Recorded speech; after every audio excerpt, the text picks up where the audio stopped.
ఈరోజే చెప్పాడు జగన్మోహన్ రెడ్డి, చేతులెత్తేశాడు. మన election manifesto super 6 super hit. నాకు చేత కాదు, నేను ఏమీ చేయలేను, నా దగ్గర డబ్బులు లేవు అని ఏమన్నాడు? బేల ఏడుపులు ఏడ్చాడా లేదా తమ్ముళ్ళు? నేను అడుగుతున్నా.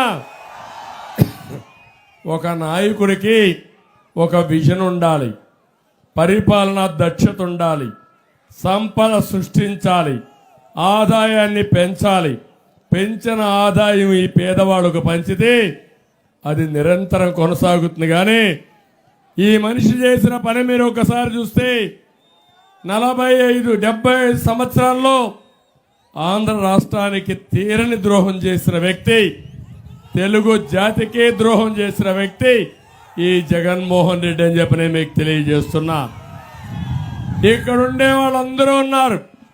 ఏం తమ్ముళ్ళు ఒక్కడైనా ఆనందంగా ఉంటే చెప్పండి, నేను వినాలనుకుంటున్నా. ఏం తమ్ముళ్ళు మీకు ఉద్యోగాలు వచ్చాయని మిమ్మల్ని అడుగుతున్నా. జాబ్ క్యాలెండర్ వచ్చిందా అని మిమ్మల్ని అడుగుతున్నా. డిఎస్సి పెట్టాడా అని మిమ్మల్ని అడుగుతున్నా. పరిశ్రమలు వచ్చాయని నేను మిమ్మల్ని అడుగుతున్నాను. వస్తాయని నమ్మకం ఉందా అని మిమ్మల్ని అడుగుతున్నా.